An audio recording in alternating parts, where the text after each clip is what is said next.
Hey guys, and welcome back to another GTA video. I know it's a really late upload and not really in schedule with my normal uploads, but lots of information came out today about GTA Online's event with UFOs and the Trilogy Remastered, so I wanted to make a quick video about it before I leave town for the weekend.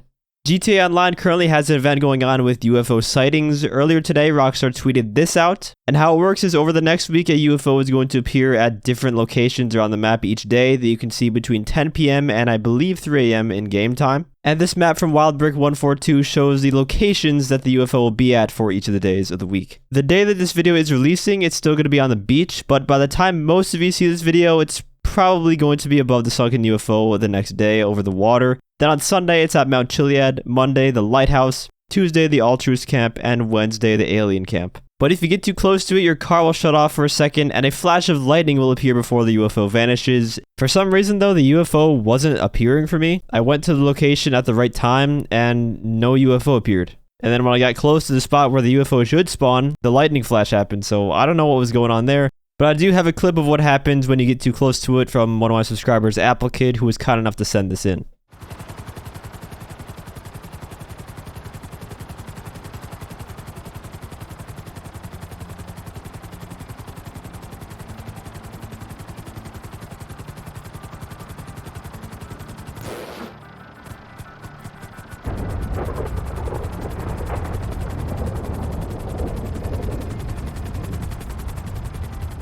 In other news, the GTA Trilogy Definitive Edition, it's getting closer and closer to release, and at this point we pretty much have had everything leaked to us aside from what the game actually looks like. This information all comes from Allocator on the GTA forums. First up, a detailed description of the Trilogy Remasters from a Rockstar support article. It says, 3 iconic cities, 3 epic stories, play the genre-defining classics of the original Grand Theft Auto trilogy, Grand Theft Auto 3, Vice City, and San Andreas updated for a new generation. Now with across-the-board enhancements including brilliant new lighting and environmental upgrades, high-resolution textures, increased draw distances, Grand Theft Auto 5-style controls and targeting, and much more, bringing these beloved worlds to life with all new levels of detail. By purchasing the Grand Theft Auto Trilogy, the Definitive Edition from store.rockstargames.com or the Rockstar Games launcher by January 5th, 2022, you'll receive a $10 discount on your next purchase through the Rockstar Games launcher or Rockstar web stores on qualifying products of $15 or more. So the big takeaway there, I think, is the environmental upgrades and the GTA 5 style controls and targeting.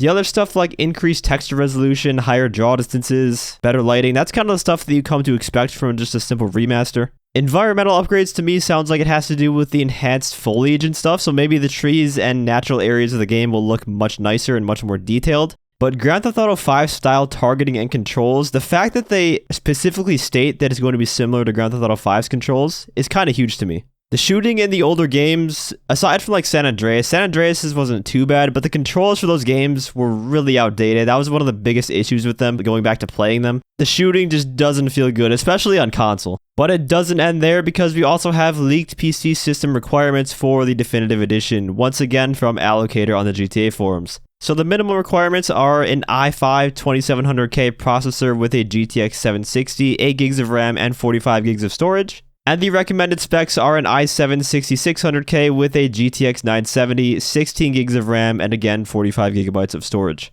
45 gigabytes of storage sounds like a lot for a game that just has minimal upgrades to it, considering right now the PC versions of these games are combined under 10 gigabytes of storage, so that's a pretty big difference. Another very interesting note to take away from this is that the recommended system requirements for the Trilogy Remasters are actually higher than the recommended system requirements for GTA 5. The GTA 5 recommended requirements are an i5 3470 with a GTX 660 compared to the 970 of the Trilogy Remasters. Now, this doesn't mean that the Trilogy Remasters are going to look as good or better than GTA 5, but the fact that it's such a jump up from the requirements of the old games is a really good sign. So some very interesting information there, and hopefully we get some more info directly from Rockstar next week on Thursday. I could definitely see an announcement with the release date coming on the 22nd of October, which was GTA 3's initial release date 20 years ago. It's probably going to come out sometime in November, I would say. Anyways, that's going to do it for this video. If you enjoyed or found it helpful, feel free to leave a like, as well as subscribe to my channel for more GTA content. Sorry about the late upload, I was just busy all day today, and if I didn't upload this now, I wouldn't get to it until Monday, and I really didn't want to wait that long to talk about this stuff. So thank you all for watching, and I hope you guys all have a great day.